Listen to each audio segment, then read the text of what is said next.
สวัสดีครับสวัสดีครับพ่อแม่พี่น้อง FC ไทยลาวเมื่อสุขุสุคนมื้อนี้ก็มาพบมาพอกับบ่าวต้นอีกแล้วทุกคนเนาะคือเมื่อวานนี้บ่าวต้นได้ไปอ่าจังหวัดสุพรรณบุรีเนาะทุกคนบ่าวต้นก็สิมาเว้าเกี่ยวกับสุพรรณบุรีสุพรรณบุรีเป็นจังหวัดหนึ่งที่บ่ไกลจากกรุงเทพเนาะทุกคนที่บ่ไกลจากกรุงเทพแล้วก็เป็นจังหวัดหนึ่งที่บ่าวต้นแบบว่าไปแล้วบ่าวต้นติดใจเนาะติดใจจังหวัดสุพรรณบุรี เสน่ห์ของจังหวัดสุพรรณบุรีก็คือถนนพี่น้องถนนสุพรรณบุรีบ่ต้นนับเบิ่งถนน10เลนพี่น้องถนน10เลนจังหวัดสุพรรณบุรีเนาะและก็มีเกาะกลางถนนที่ใหญ่ที่สุดที่บ่ต้นเคยเห็นมาถนนสะอาดที่สุดที่บ่ต้นเคยเห็นมาและก็ธรรมชาติสองข้างทางสวยงามที่สุดที่บ่ต้นเคยเห็นมา เพราะว่าถนนที่กว้างใหญ่สองข้างทางเป็นทุ่งนาเนาะเป็นจังหวัดที่เกษตรกรทำนาหลายที่สุดบ่ต้นก็คิดว่าอีกจังหวัดสุพรรณบุรีเป็นจังหวัดที่น่าอยู่บ่ต้นว่าเป็นจังหวัดที่สะอาดขยะบ่มีเลยพี่น้องขยะถนนสวยงามไฟส่องสว่างเสาไฟส่องสว่างสวยงามอลังการถ้าผู้ใดแบบว่าบ่เคยไปเที่ยวจังหวัดสุพรรณบุรีไปลองเบิ่งพี่น้องคือบ่ต้นไปมารอบนี้เป็นรอบที่2เนาะรอบนี้เป็นรอบที่2ถนนที่ตรงเนาะถนนที่ตรงที่ยาวที่สุดที่บ่ต้นเคยเห็นมานิสัยของคนสุพรรณบุรีอ่อนน้อมพูดจาอ่อนช้อยทุกคนบ่ต้นบอกได้ตามตรงเลยว่าบ่ต้นมักจังหวัดสุพรรณบุรีพี่น้องมักจังหวัดสุพรรณบุรีตอนบ่ต้นอยู่ประเทศลาวเนาะบ่ต้นเบิ่งทีวีได้ยินแต่ข่าวว่าจังหวัดสุพรรณบุรีเป็นเมืองนักร้องเป็นเมืองนักการเมืองเป็นเมืองท่านบรรหารเนาะโดยเฉพาะแม่นอำเภอเมืองถนนนี่สุดยอดพี่น้องเอ้ยสุพรรณบุรีบ่ต้นหวังว่า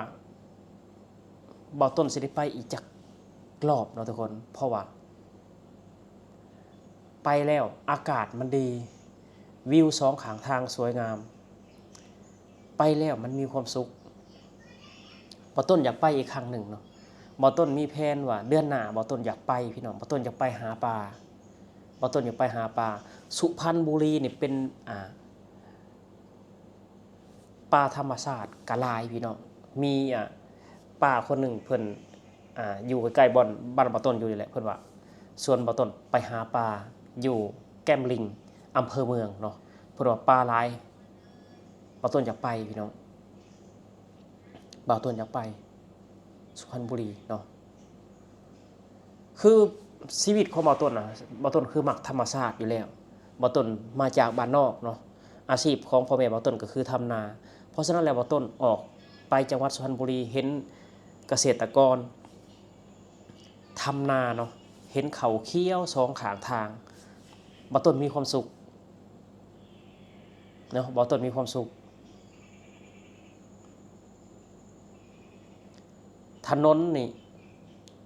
โอ้โหพี่น้องเนาะอยู่ในอำเภอเมืองนี่เกาะกลางถนนเพิ่นสิปลูกต้นไม้ทุกคนปลูกไม้ประดับสีแดงสีเหลืองสีเขียวสีหยังงามขนาดพี่น้องเอ้ยสุพรรณบุรีเนาะสำหรับแรงงานลาวเฮาแบบว่าวันเสาร์อาทิตย์บ่มีหม่องไปเที่ยวเนาะบ่มีที่เที่ยวไม่รู้จะไปที่ไหนบ่ต้นให้แนะนำเนาะขึ้นรถตู้จากหมอชิดไปเที่ยวสุพรรณบุรีกันเนาะค่ารถก็บ่แพงบ่ต้น ร้อยกว่าบาทร้อยกว่าบาทคือบ่ต้นไปนั่นบ่ต้นไปแก้บนเนาะบ่ต้นไปแก้บนคือตอนแฟนบ่ต้นท้องประมาณเดือนหนึ่งเนาะบ่ต้นไปวัดบ่ต้นคือขอจากพระพุทธรูปอยู่ในวัดเนาะว่าอยากบ่ต้นนี่อยากได้ลูกสาวพอคลอดออกมาแล้วก็ได้น้องเมษาทุกคนได้น้องเมษาเพราะฉะนั้นเมื่อวานนี่บ่ต้นจึงไปแก้บนเนาะบูชาดอกไม้ธูปเทียนแก้บนเพราะว่าสิ่งที่บ่ต้นขอได้ดังใจเนาะคือบ่ต้นไปเมื่อวานไปวัดพังม่วงเนาะอำเภอศรีประจันเนาะวัดพังม่วงอำเภอศรีประจันถ้าผู้ใดแบบว่า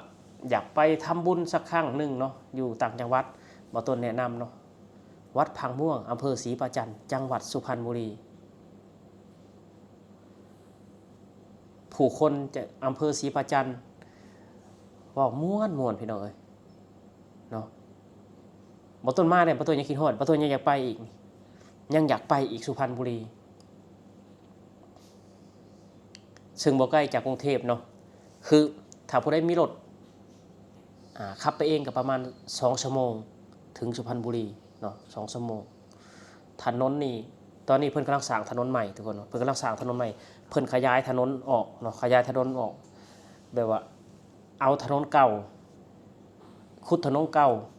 สร้างถนนใหม่ปูคอนกรีตความหนาคือบ่ต้นเห็นนะความหนาของคอนกรีตประมาณ40เซนพี่น้องประมาณ40เซนความหนาของคอนกรีตเนาะเป็นถนนที่ความตรงยาวที่สุดที่บ่ต้นเคยเห็นมาก็ว่าได้นะทุกคนเนาะถนนสุพรรณบุรีนี่ขึ้นชื่อเรื่องถนนอยู่แล้วเนาะทุกคนขึ้นชื่อเรื่องถนนอยู่แล้วและก็สุพรรณบุรีก็มีชนเผ่าเนาะชนเผ่าลาวอพยพเนาะพี่น้องคือมี FC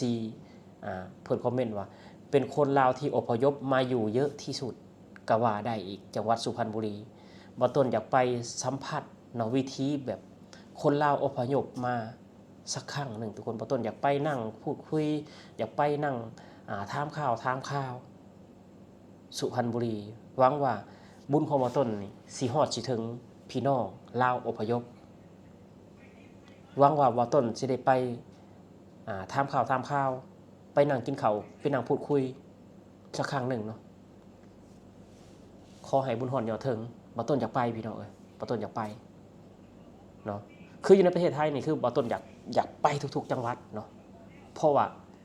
แต่ละจังหวัดของประเทศไทยนี่เป็นที่น่าเที่ยวเป็นที่น่าค้นหามีประวัติศาสตร์หลายๆอย่างที่ให้เฮาแบบว่าค้นหาที่อยากให้เฮาไปสัมผัสนั่นก็คือแบบว่าเสน่ห์ของสุพรรณบุรีเนาะทุกคนที่บ่ต้นอยากออกมาเว้าสู่พี่น้องฟังว่าบ่ต้นติดใจหยังแน่ติดใจถนนสวยติดใจถนนตรงติดใจความสะอาดติดใจธรรมชาติสองข้างทางและก็ติดใจนิสัยของผู้คนเนาะอ่อนน้อมถ่อมตนพูดจาแบบว่าม่วนหูพี่น้องเอ้ยสุพรรณบุรีสำเนียงเพิ่นเนาะสำเนียงเนอสุพรรณบุรีพูดจาแบบบ่แข็งกระด้างเนาะ